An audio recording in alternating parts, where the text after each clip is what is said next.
Hi hello అందరు బాగున్నారా? ఇదైతే సోయా బీన్స్ అంటారు కదా, అంటే అందరికీ తెలియదు, కొంతమందికి తెలుసు, కొంతమందికి తెలియదు. అందరికీ తెలిసి ఏముందిలే పెట్టిందని అనుకోమాకండి. ఇదైతే రాత్రి నేను గింజలు నానేసింది నేను చూడలేదు, పెట్టాలనుకోలే వీడియో. సరే పెడితే బాగుంటుంది కదా అని పెడుతున్నాను.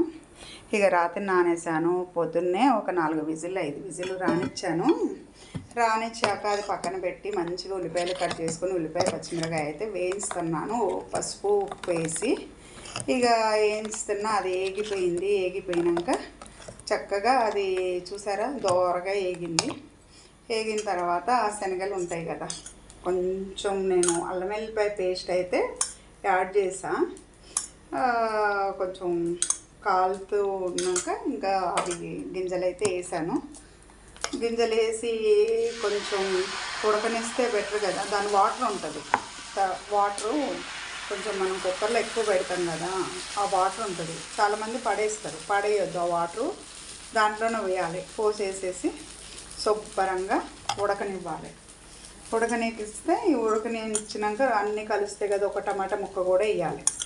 ఆ రోజు మాకు ఇంట్లో టమాటాలు లేవు, వెళ్ళాలంటే చాలా దూరం వెళ్ళాలి. సరేలే ఇక టమాటా గురించి చెప్పొచ్చులే అనేసి నేనైతే వేయలేదు.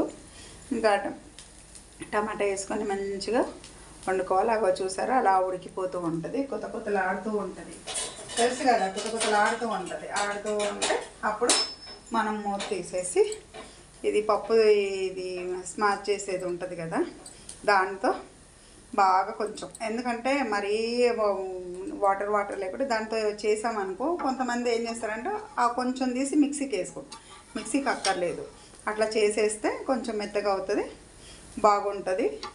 ఏంటంటే ఇది పూరీ కూర కానీ చపాతీ, కొంతమంది అన్నంలో తింటారు, మేమైతే అన్నంలో తినాం, చపాతీలో లేదంటే పూరీలో తింటాము. ఎందుకంటే అది కొంచెం బాగుంటుంది. ఆలు కర్రీ ఎప్పుడు రొటీన్ డైలాగే కదా, అందుకనే మేమైతే ఇలా చేసుకున్నాము. మీకు కూడా నచ్చితే మీరు కూడా చేసుకోండి. నేనైతే చేస్తున్నా కదా, టేస్ట్ అయితే మీరు చూడండి. మీకు నచ్చితే మీరు చేసుకోండి, చేసుకోకపోండి. నాకైతే లైక్ చేయండి, ఓకేనా? వీడియోలు అయితే పెడుతూ ఉంటా, మిమ్మల్ని సతాయిస్తుంటా, కానీ మీరు వీడియోలు బాగానే చూస్తున్నారు. లైక్ల వరకు అయితే వెళ్ళట్లేదు, లైక్ల వరకు వెళ్ళండి. నేనైతే స్టవ్ ఆపేస్తున్నా,